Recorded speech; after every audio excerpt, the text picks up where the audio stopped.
अस्सलाम वालेकुम। Syed Zafar Abbas, diabetes educator और अल्बनीरा diabetes and community health centre से। आज की इस वीडियो में मैं आपको बताऊंगा कि शुगर में जो पेचीदगियाँ होती हैं वो किस किस्म की होती हैं और किस तरह से जो है वो एक शुगर का मरीज़ पेचीदगियों में मुब्तला होता है। सबसे पहले इसमें देखा जाए तो शुगर को कंट्रोल करने के लिए दो चीज़ें बड़ी ज़रूरी हैं, जिसमें डाइट और ड्रग का इस्तेमाल है। हमें अपने पेशेंट को सबसे पहले जो है वो दवाई वो देनी चाहिए जो उसकी रिक्वायरमेंट के मुताबिक है। आम रूटीन में 80% पेशेंट जो हैं वो डायबिटीज़ की जो ट्रीटमेंट ले रहे होते हैं वो इसको बिल्कुल कता नज़र समझते हैं कि जो डॉक्टर साहबान ने उनको मेडिसिन प्रेस्क्राइब कर दी हैं वो उन्होंने सारी ज़िंदगी खानी है। ऐसा होता नहीं है। डायबिटीज़ की मेडिकेशन जो है वो टाइम टू टाइम चेंज होती है, क्योंकि हमारा लाइफस्टाइल, हमारा खाने का तरीका, जैसे हमारा एक्सरसाइज लेवल, हमारा स्ट्रेस लेवल, तो ये सारी चीज़ें उस पे जो है वो असरअंदाज हो रही होती हैं। तो अगर हम इन चीज़ों को नज़रअंदाज करें तो इन सब चीज़ों की वजह से जो है वो शुगर लेवल अप डाउन होता रहता है। जब शुगर लेवल जो है वो हमारा डिस्टर्ब होगा, इम्बैलेंस होगा, तो उससे शुगर की पेचीदगियाँ जो हैं वो ज़ाहिर होना शुरू होती हैं। अच्छा, ये बिल्कुल ऐसा नहीं है कि जो शुगर की पेचीदगियाँ हैं वो स्टार्ट हो जाती हैं फ़ौरन। ये टाइम लेती हैं और इसमें जो है वो काफ़ी अर्सा भी लग सकता है। ये पेशेंट टू पेशेंट वेरी करता है, यानी कि मुख्तलिफ है। अब चलते हैं, मैं आपको बताता हूँ कि शुगर की जो पेचीदगियाँ हैं वो कितनी किस्म की हैं। अगर बड़ी-बड़ी जो शुगर की पेचीदगियाँ हैं उनको देखा जाए तो 2 तरह की ऐसी पेचीदगियाँ हैं जो बहुत जो है वो इनको कहें कि हम कंसीडर करते हैं।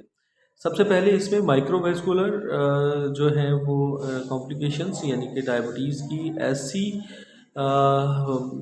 पेचीदगियाँ जो कि माइन्यूट लेवल तक जो है, जिसे आप कहें कि जो कि बारीक हमारी वेन की सर्कुलेशन हैं या आर्टरी की सर्कुलेशन या ब्लड की सर्कुलेशन है, उसके जो है वो ज़ेर असर हो रही होती हैं।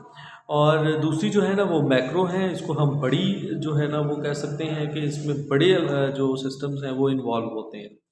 तो माइक्रोवास्कुलर में सबसे ज़्यादा जो है वो हमारी आँखें और किडनी, यानी कि आँखें, दिल, आँखें और किडनी यानी कि गुर्दे, और इसी तरह से न्यूरोपैथी जो है, यानी कि जो माइन्यूट हमारे सेंसेशन के लिए जो चीज़ें होती हैं, जिसमें हम बोलते हैं कि हसासियत जो है वो हमारी डिस्टर्ब होती है। तो ये 3 बड़ी-बड़ी चीज़ें हैं जो माइक्रोवास्कुलर कॉम्प्लिकेशंस यानी कि शुगर की चीज़ों में आती हैं। आँखें ख़राब होना शुरू हो जाती हैं, आँखों में धुंधलापन शुरू हो जाता है और नज़र हमारी जो है ना मुतासिर होती है।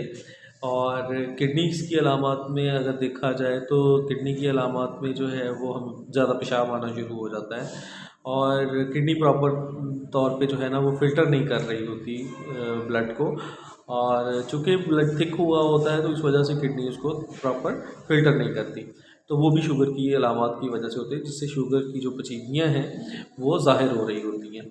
और किडनी जो है वो अपना फंक्शन करना कम कर देती है।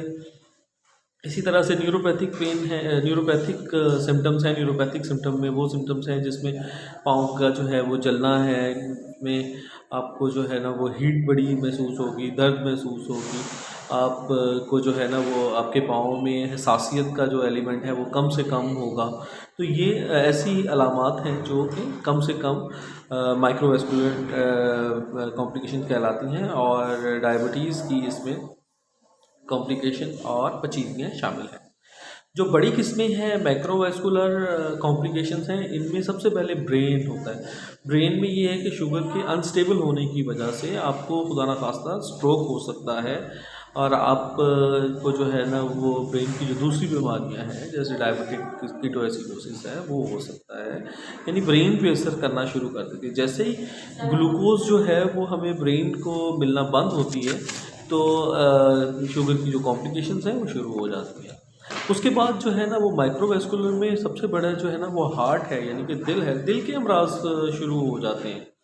तो दिल के अमराज में जो है वो खुदा न खास्ता जिस तरह से high blood pressure, high cholesterol और दिल की जो दूसरी बीमारियां हैं वो होना शुरू हो जाती हैं। तो ये भी शुगर की पेचीदगियों की वजह से हो रही होती हैं। तीसरी इसमें जो चीज़ है वो डायबिटिक फुट है, जैसे डायबिटिक माइक्रोवास्कुलर में।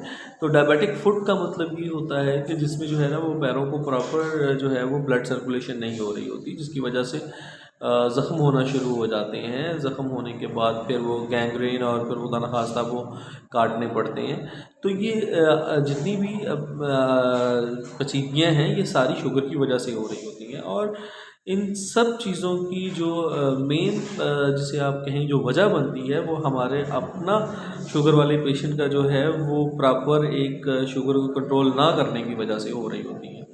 तो वो लोग जो जिनको खुदा न खास्ता कोई शुगर की वजह से पेचीदगियाँ शुरू हो चुकी हैं, तो उनको चाहिए कि सबसे पहले तो वो अपना शुगर का स्टेटस जो है वो बहाल रखें और किसी अच्छे मुआलिज से जो है वो अपनी शुगर लेवल को चेक करवाएं और उसके मुताबिक जो है वो अपनी रिक्वायरमेंट के मुताबिक अपनी टैबलेट को या इंसुलिन को इस्तेमाल करें। और आखिर में मैं आपको ये बताऊंगा कि शुगर की पेचीदगियों में जो सबसे मेन वजह होती है वो लाइफस्टाइल मॉडिफिकेशन है, जिसमें डाइट, ड्रग और एक्सरसाइज ये 3 पोर्शन हैं।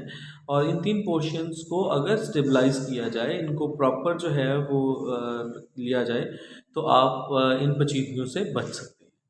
बहुत शुक्रिया। इंशाल्लाह अगली वीडियो में हम इसको मज़ीद तफ़सील के साथ बताएँगे। ये जितनी भी वीडियोज़ हम बना रहे हैं ये वीडियोज़ सिर्फ़ जो है ना आम फहमी के लिए हैं। और कोई भी आपको कोई प्रॉब्लम होती है तो आप हॉस्पिटल में जो है ना वो शुगर हॉस्पिटल नारोवाल में जो है वो चेकअप के लिए तशरीफ़ ला सकते हैं। अस्सलाम वालेकुम।